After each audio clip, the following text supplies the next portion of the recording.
오늘 하나님의 말씀은 주보 앞쪽에 있습니다. 요한복음 1장 12절과 13절입니다.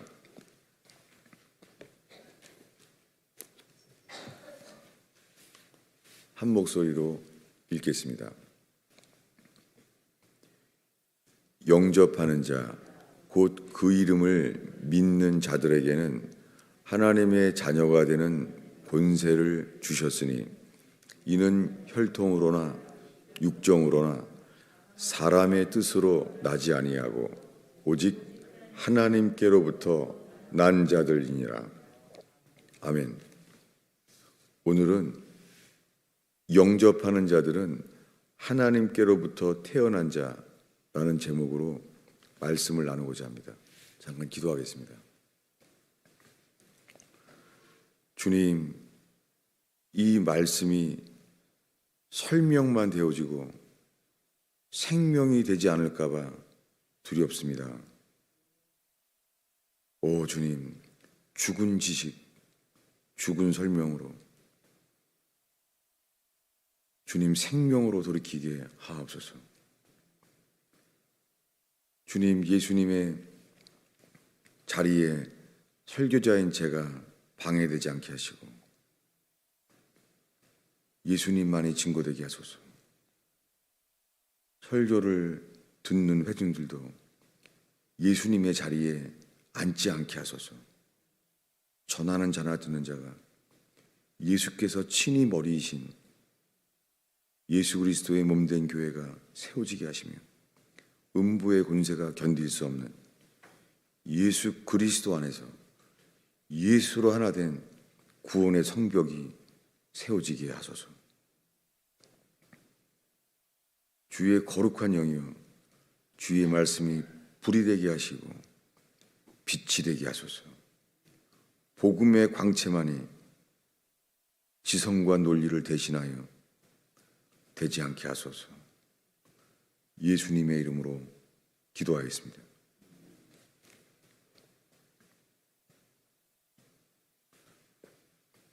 영접하는 자, 곧 그 이름을 믿는 자들에게는 하나님의 자녀가 되는 권세를 주셨으니 40년 동안 읽어온 말씀입니다. 그러다가 5년 전에 이 말씀이 면죄부처럼 유아 세례처럼 잘못 쓰이는 것을 분명히 알기 시작했어요. 그것이 5년 전에 여름 수련회 때 이 말씀을 영접하는 것이 구원받는 게 아니라고 이 설교를 했을 때 그때 수많은 사람들이 교회를 떠나기 시작했습니다. 당연합니다. 이해됩니다. 저도 40년 동안 잘못 알고 있었습니다. 물론 그 이후에는 다른 분들도 그렇게 설교하는 것을 알게 됐어요. 최근에 폴 로셔라는 사람은 미국의 그런 목회자인데 좁은 문 좁은 길이라는 책을 최근에 쓰면서 영접하는 것이 아니라는 거예요. 그리고 사죄의 기도라는 죄 용서를 받게 하는 기도라는 기도문으로 아마 지옥에 가장 많은 사람들을 이끌고 가고 있다고 그렇게 말하고 있습니다. A.W. 토저라는 목사님은 거듭난 자의 생활이라는 책에 Born After Midnight이라는 영어 제목에 이렇게 쓰여 있어요. 왜 이걸 기억하냐면 저는 세례를 받던 해에 이 A.W. 토저의 거듭난 자의 생활이라는 책을 선물 받았는데 책을 버렸거든요. 왜냐하면 세례를 받아서 그 책을 선물 받았는데 책 제목은 Born After Midnight이에요. 한밤중을 지나야지만 태어난다는 거예요. Born After Midnight. 이상한 제목이었어요. 그런데 이런 게 나와요. 그 내용 중에. 주님을 영접하십니까? 마음으로 주님을 영접하라는 거예요. 그러면 진지하게 주님을 영접하면 이렇게 말한다는 거예요. 그럼 주님을 영접하였다고 하면 예수님은 이제 어디 계십니까? 라고 질문하면 내 안에 계십니다. 이렇게 그것을 가리킨다는 거예요. 이걸 지금 사형리라고 말하는 것이죠. 그러면서 A.W. 토저는 이렇게 말합니다. 그는 진지하게 복음의 초대를 받았지만 그것은 영적 논리의 희생 제물이다. 우리가 인간이 진지하게 예수님을 영접한다고 우리 안에 들어오지 않는다는 거예요. Born after midnight. 내가 어둠 속에 있다는 것을 깨닫고 회개해야지만 거듭난다는 거예요. 그런데 저는 그때 이미 사형리로 영접 기도를 하고 그 A.W. 토저가 쓴 옛날 제목은 거듭난 자의 생활이에요. 최근에는 능력이라는 제목으로 바꿨어요. 더 이상하게. 그 책을 이제 버렸어요. 그것을 이제 5년 전에서야 A.W. 토저 그 말이 진짜 맞는 거구나. 왜 그렇습니까? 여기 영접한다는 단어는요. 성경에 영접한다는 단어가 공중에서 영접한다는 단어가 있잖아요. 그것은 뭐냐면 왕이신 분을 영접한다는 뜻이에요. 그래서 이 대통령이나 그런 대통령 궁에 가면은 영접한다고 하잖아요. 이 영접이란 단어가 왕을 받아들인다는 뜻이에요. 그래서 영접하는 자는 그 이름을 믿는 자들에게, 영접하는 자는 그 이름을 믿는 거예요. 그리고 요한복음 전체에 그 이름을 믿는다는 것은 회개하여 거듭난 자들의 믿음이에요. 그래서 늘 이상했던 것이 내가 주를 영접한다는 것은 조금도 의심하지 않는데 왜 하나님의 자녀가 되는 권세를 주셨을까? 이렇게 40년을 보냈어요. 그러다가 지금으로부터 5년 전에 13절을 알게 된 거예요. 그러니까 요한복음 1장 12절에 세계적으로 유명한 귀절을 40년을 붙잡고 있다가 5년 전에 13절을 처음 보게 된 거예요. 이 하나님의 자녀가 되는 권세를 주신 이들은 혈통으로나 육정으로나 이 번역이 잘못됐어요. 누군가 덧붙인 거예요. 혈통이 아니라 블러드, 피로나 육정이 아니에요. 플래시, 육신으로나 그 다음에 사람의 뜻으로 나지 아니하고 인간의 뜻으로 나지 않는다는 거예요. 그러니까 이 말은 뭐냐면 사도 바울이 갈라디아서와 고린도전서 15장이에요. 혈과 육으로는 하나님의 나라를 유업으로 받을 수 없다는 말씀과 동일한 것입니다. 오직 하나예요. 영접하는 자는 하나님께로부터 태어난 자들이란 뜻이에요. 근데 우리 성경엔 하나님께로 난 자라고 돼 있잖아요. 그러니까 이 난다는 단어도 이 중요성을 모르는 거죠. 요한복음 전체에 태어난 자들이란 뜻이에요. 구원은 그분을 영접하게 되는 것은 단 하나예요. 하나님께로부터 태어난 자들이에요. 이것을 주님이 영접하는 거예요. 이것만이 구원이에요. 그래서 요한복음의 3장에 거듭나야 한다고 말하는 거예요. 요한복음 1장 13절에 오직 피로나 육신으로나 나지 아니하고 사람의 뜻으로 나지 아니하고 하나님께로부터 태어난 자들이니라. 오직이에요. 이것만이 구원이에요. 천국이 있습니다. 놀랍게 짐승들은 모르지만 인간만 천국과 지옥을 가지도 않고 보지도 않았는데 다 알아요.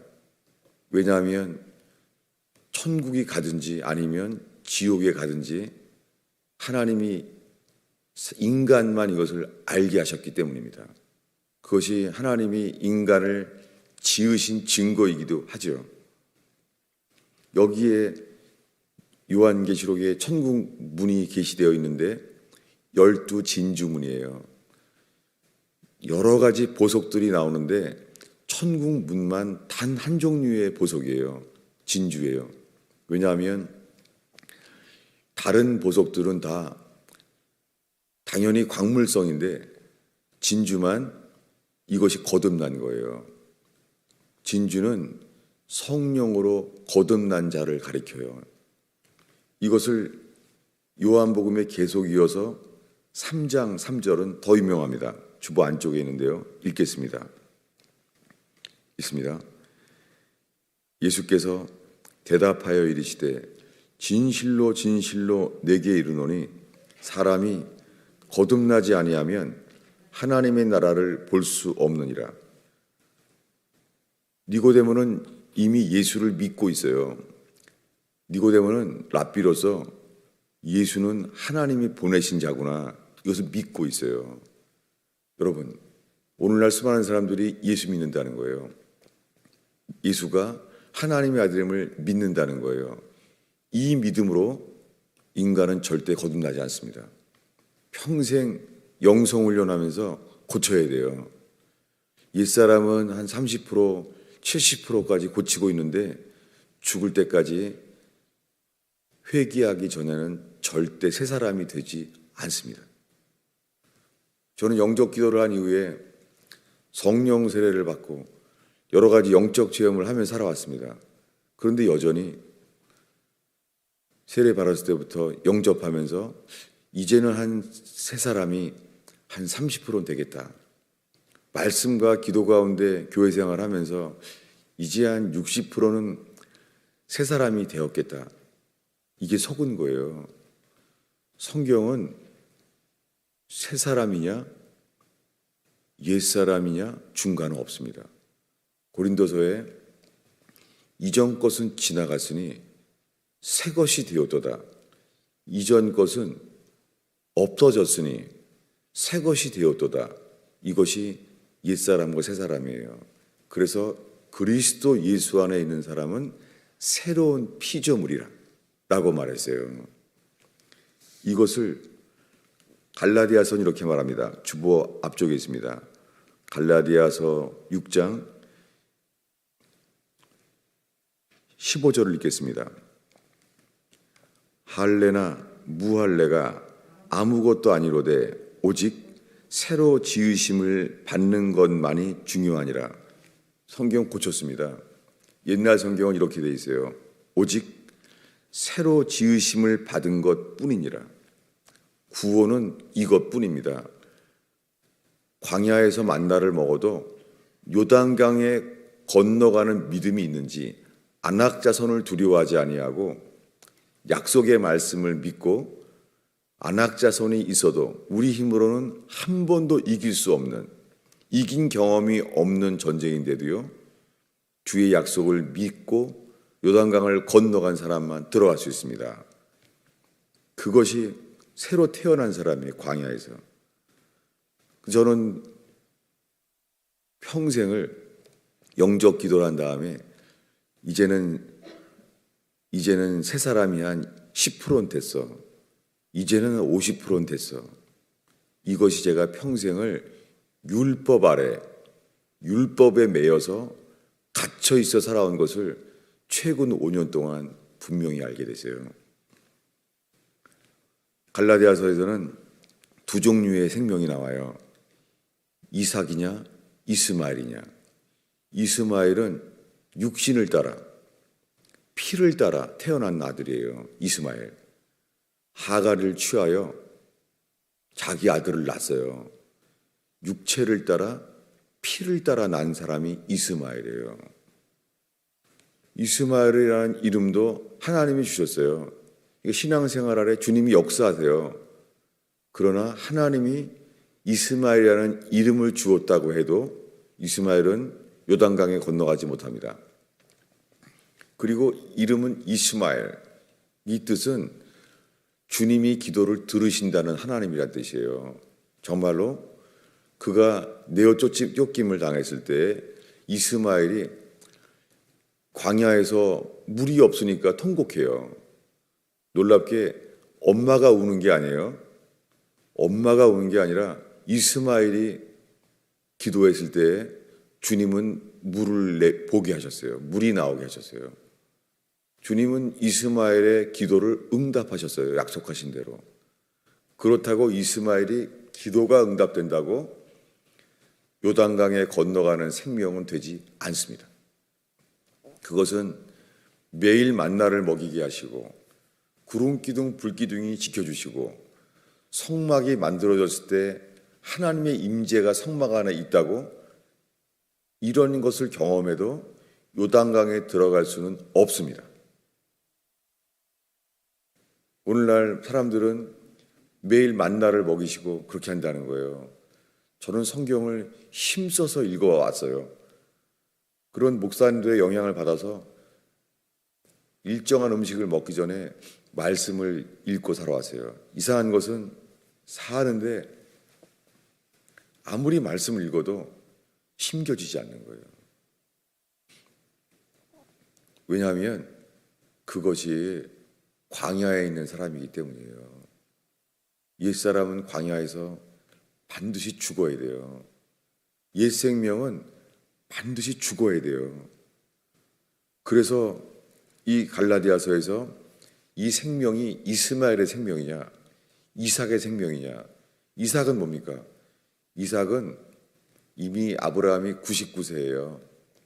자기 몸에 죽은 것과 사라의 태가 죽은 거예요. 이제는 이스마엘 동생을 태어나게 할 수가 없는 거예요. 그래서 주님이 약속해요. 내년에 약속한 대로 자녀를 주리라. 그 자녀의 이름을 이삭이라고 해라. 웃음. 왜냐하면 네가 날 웃었다고? 안 믿는구나. 주님이 이름을 이삭이라고 했어요. 웃음이라고. 좋은 뜻이 아니에요. 믿지 않기 때문에, 비웃었기 때문에 이삭이라고 말하는 거예요. 근데 정말 약속으로 태어나요. 이것이 거듭난 자의 생명입니다.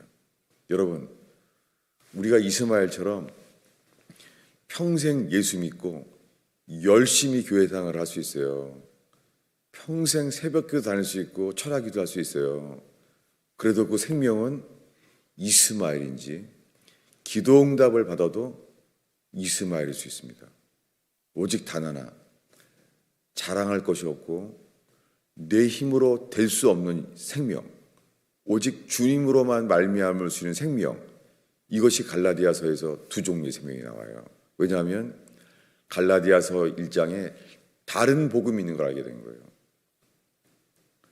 그래서 오직 새로 태어난 자뿐이니라, 거듭난 자뿐이라는 거예요. 이것을 고린도서에는 똑같은 단어인데요.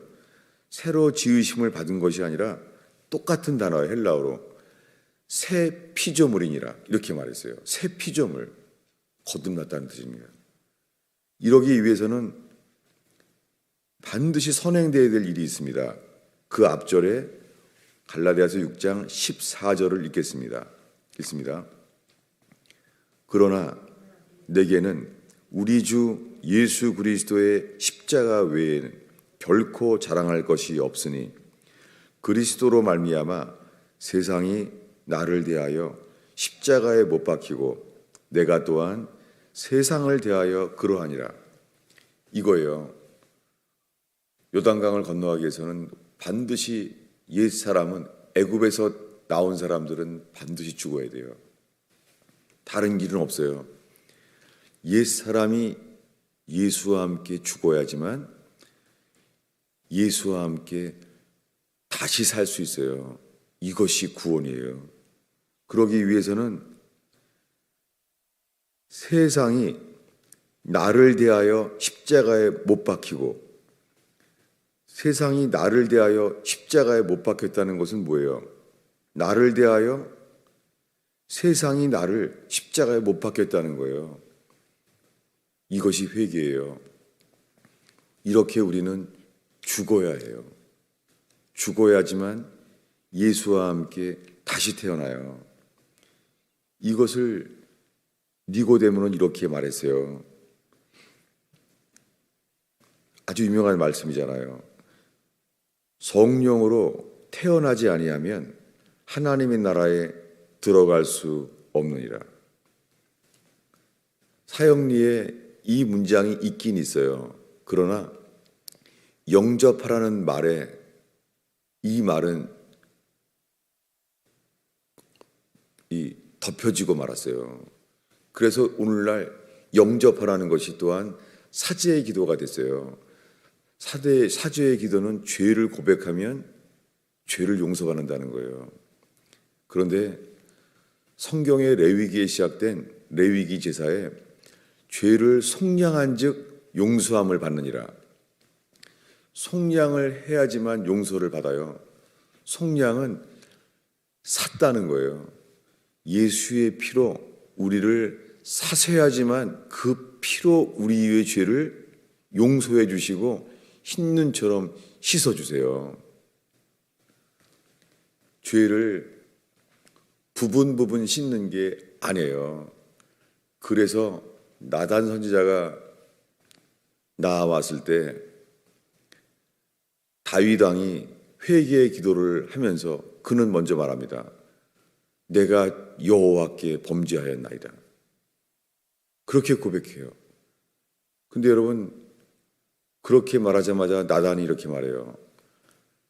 하나님께서 당신을 용서하셨나이다. 사하였나이다. 이렇게 즉시 말해요. 그런데 사울왕은 아각 왕을 죽이라고 했는데 안 죽여요. 그리고 살찐 제사에 드릴 양들을 안 죽여요. 그랬을 때 선지자 사무엘이 왔을 때 그도 말해요. 내가 범죄하였나이다. 내 죄를 인정하는 거예요. 내 죄를 범죄했습니다. 그렇지만 그는 사함을 받지 않습니다. 너무너무 두려운 일이죠. 간음죄와 살인죄를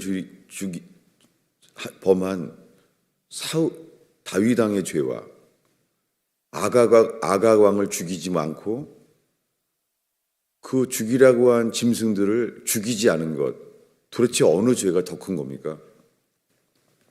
그런데 이 사울왕은 내가 범죄했습니다 라고 말을 했는데도 그는 사함을 받지 못합니다. 그런데 다윗 왕은 이렇게 말합니다. 우슬초로 나를 정케하소서. 무슨 말입니까? 다윗 왕은 내가 주께 범죄하였나이다 라고 말하니까 주님은 즉시 말해요. 그럼 주님은 사울 왕은 엄격하게 말하고 다윗 왕은 봐준 건가요? 그가 말한 것은 레위기를 기억한 거예요. 그가 지금 나를 정케하소서라는 단어는 내가 지은 특정 죄, 간음죄, 살인죄만을 회개하는 게 아니에요. 그의 전부를 회개하는 거예요. 이것이 회개입니다. 어린 양의 피로 우리 죄가 씻어진다는 사죄의 기도는 그 어린 양을 죽여야 해요. 그 죽인 죄의 피로 우리가 용서를 받는 거예요. 무엇입니까? 우리의 전부가 되어야 돼요. 그래서 하나님은 그에게 나단 선지자를 통해서 즉시 말해요. 하나님은 당신을 용서하였나이다. 그 죄값은 받게 되지만 하나님으로부터 용서받았다는 선포를 해요. 하나님께 용서를 받은 자는 그 이후로 압살롬의 반역과 그 딸들의 강간을 당하는 고통과 자식들의 서로의 살인하는 죄들을 많은 고통을 받았지만 회개한 다윗 왕은 자기의 죄가 하나님으로부터 용서받은 죄로 계속 시편을 노래합니다. 쉽지 않습니다. 여러분, 우리가 주님이 용서함을 받는 것은 평생 내가 지은 특정 죄를 회개하는 게 아니에요. 많은 사람들이요, 자기는 죽을 죄인이라고 말을 하지만 내가 죄라고 인정하는 죄에 대해서만 죄라고 생각하지 나머지는요, 자기는 좋은 사람을 생각해요. 다윗은 지금 자기가 지은 특정 죄만을 고백하는 것이 아니라 우술초로 나를 정결케 하소서. 무슨 말입니까?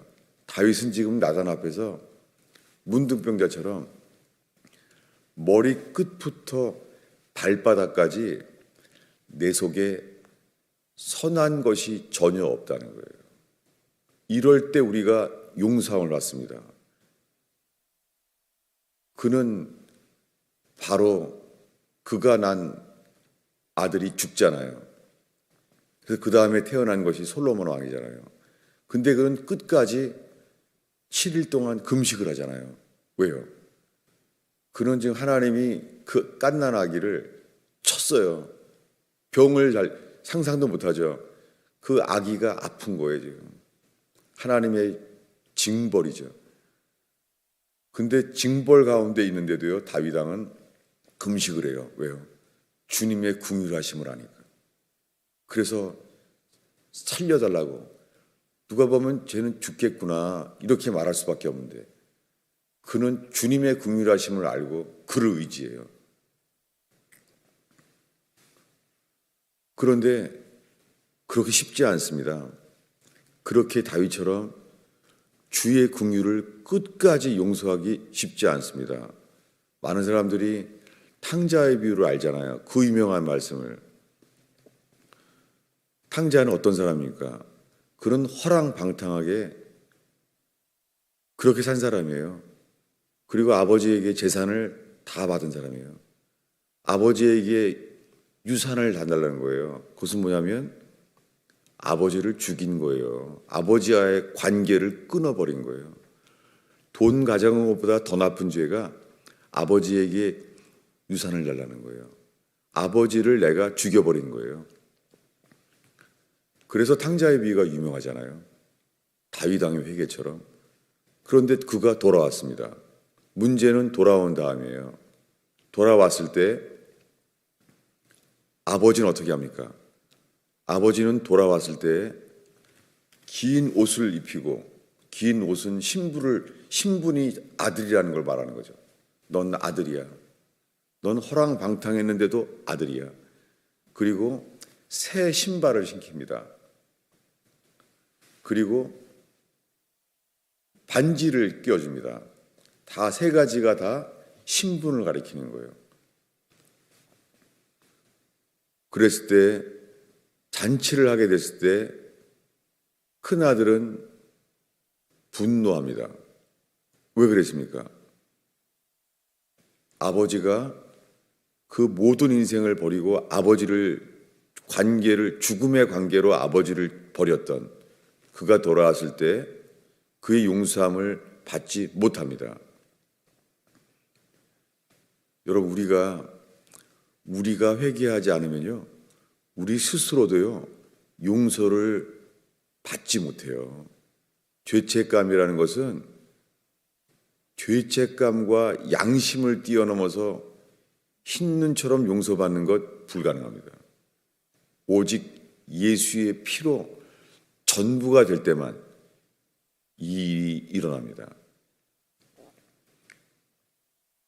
나단 선지자가 즉시 말합니다. 나는 여호와께 범죄하였나이다. 그 시편 51편을 기도하자마자 먼저 말합니다. 그 시편을 다 51편을 말하기 전에 이 말 먼저 해요. 내가 여호와께 범죄하였나이다. 그 죽여야 될 사람은 이 사람이다 라고 말하자마자 놀랍게도요, 여호와께서 나단을 통하여 말해요. 당신의 죄는 사함을 받았나이다. 그러나 그렇게 되지 않습니다. 왜냐하면 하나님의 징벌 가운데 압살롬에게 아들에게 반역을 당합니다. 그런데 그 반역을 했을 때 이 모든 반역을 일으켰던 지혜로운 사람 아히도벨이 그 다윗을 죽이려고 하려고 해요. 근데 왜 이 말 하냐면 아히도벨이 있다는 말을 들었을 때 다윗이 말해요. 그는 하나님께 직접 받은 것과 똑같은 그런 지혜가 있는 사람이라고 말해요. 근데 그는 왜 아히도벨은 충성된 사람이에요. 그 사무엘상에 가면 끝에 다윗의 충성된 그 사람들 중에 충성된 30명 중에 그 아히도벨의 가족 이야기가 나와요. 근데 그 충성된 사람이 왜 압살롬과 반역을 같이 해서 끝까지 다윗 왕을 압살롬보다 더해요. 압살롬은 아들인데 반역을 한 다음에 자기 아버지를 죽이려고 하지 않았어요. 그런데 왕위를 찬탈한 것이지. 근데 아히도벨은요, 목적이 다윗 왕을 죽이려고 해요. 그래서 지금 가서 죽여버리자는 거예요. 왜 압살롬은 반역을 해서 아버지의 왕위를 노렸는데 탕자처럼, 왜 아히도벨은 그 아버지 다윗 왕을 죽이려고 했습니까? 그 이유는 성경에 나와 있습니다. 다윗이 범죄하던 날 그가 왕궁에서 그 여자를 알아봐요. 그랬을 때 신하들이 말합니다.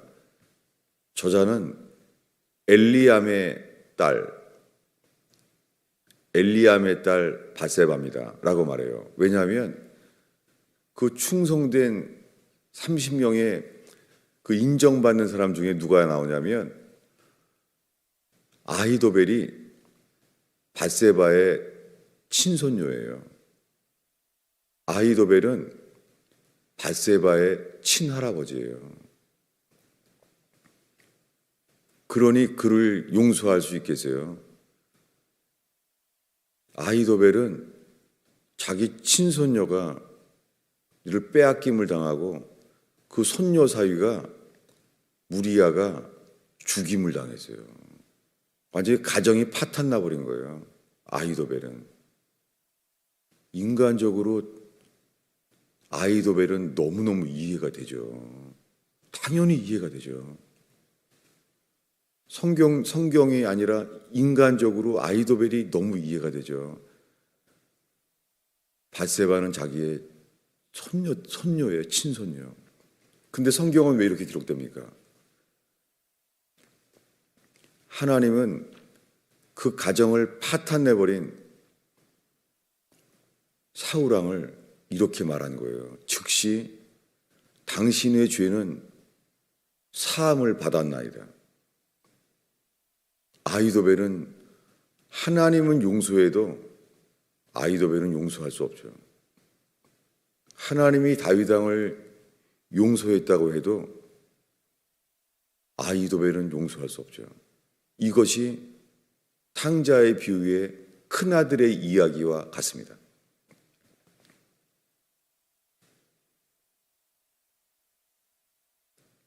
큰아들은 아버지가 잔치를 해도 아버지에게 실망하고 아버지에게 화나는 거죠.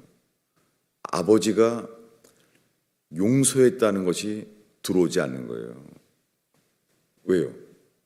큰아들은 용서가 안 되는 거예요. 아버지가 용서했다는 것, 아버지가 잔치하고 있다는 게 무슨 뜻이에요? 잔치한다는 게. 아버지가 용서했다는 거예요. 근데 못해요. 왜요? 그 큰아들은 성경에 이 탕자의 비유를 말하게 된 이유가 죄인 때문이 아니에요. 세리와 죄인들이 나아온 게 아니라 바리새인들이 나왔기 때문에 탕자의 비유를 성경에 했다고 나와 있어요. 예수님이 탕자의 비유를 하게 된 이유는 탕자 때문이 아니에요. 세리와 죄인 때문이 아니에요. 바리새인 때문에 그 설교를 하게 된 거예요. 왜요? 큰아들은 바로 그 바리새인이에요. 아버지가 용서하는 것을 용서할 수 없죠. 그럼 누가 신입니까? 자기가 신이에요. 내가 용서가 안 되는데 하나님 아버지도 용서하면 안 되는 거예요. 이것이 아히도벨이었어요. 내, 내 손녀딸 밧세바를 가족을 완전히 망가져 버리고 우리야 손녀 사이를 죽였어요.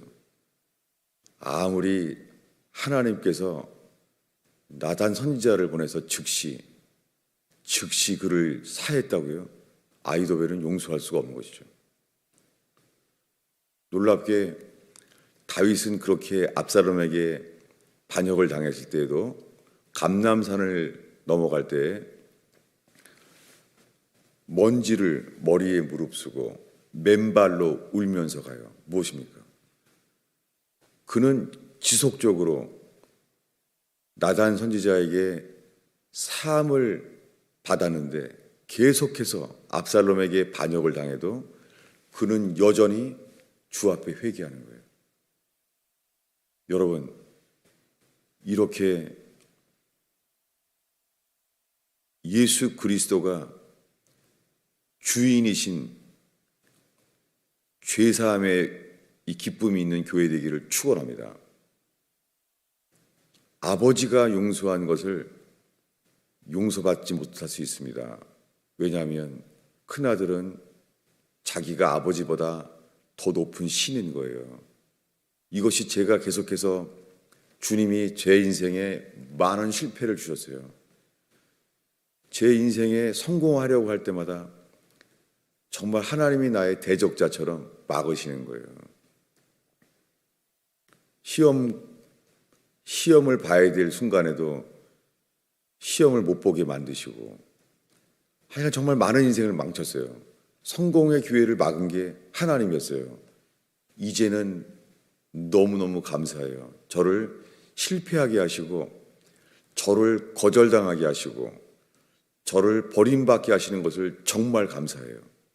왜냐하면 저는 입으로는 전적인 타락을 외쳤지만 저는 큰아들이었어요.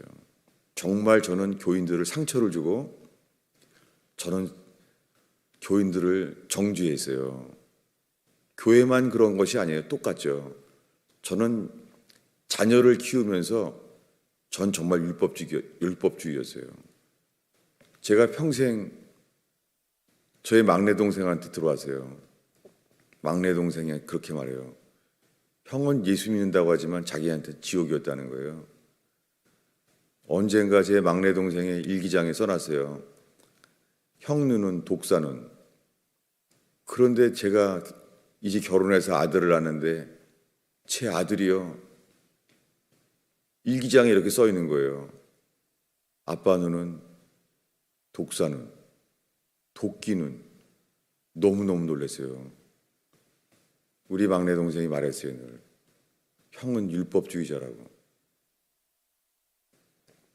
저는 정말 그렇게 동생을 정죄하고 율법으로 그리고 결혼해서는 제 자식들을 정죄하고 똑같이 율법주의자로 주님은 이 두 세대에 걸쳐서 제가 바로 큰아들이었던 것을 보게 하시고 그 주님은 결국은 저를요 모든 사람에게 정죄함을 받을 수밖에 없게 만드셨어요.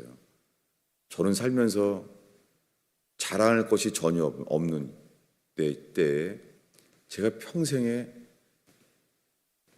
내 모든 죄가 흰눈처럼 씻어지는 기쁨을 정말 처음 알았어요. 이 찬양을 하지 않고는 견딜 수가 없는 거예요. 그러면 내가 찬송을 해서도 기분 나쁜 사람이 많겠죠. 어떻게 그런 찬송이 되느냐. 저는 정말 최근까지 이 율법 가운데 회개하는 것은 제가 주인이었다는 거예요. 왜 이 말하냐면 전적인 타락을 깨닫는 자만이 예수와 함께 죽어서 장사 지낸 바 된다는 것이죠. 그래야지만 예수와 함께 다시 살게 하세요. 이것만이 구원입니다. 기도하겠습니다. 아버지 하나님, 예수의 피 외에는 결코 시간이 지나가도 지어질 수 없는 죄인입니다.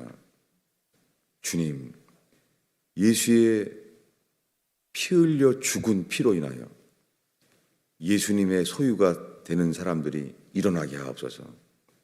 회개하여 예수님의 전부가 되는 역사, 예수의 피로 사셔서 예수의 것이 되는 놀라운 역사, 다시는 내 인생이 내 것이 아니라 예수의 것임을 노래하는 역사가 일어나게 하소서. 예수님께 즉시 죄사함을 받는 놀라운 역사가, 그 놀라운 복음이 단번에 이루어지는 것을 보게 하소서. 예수님의 이름으로 기도하였습니다.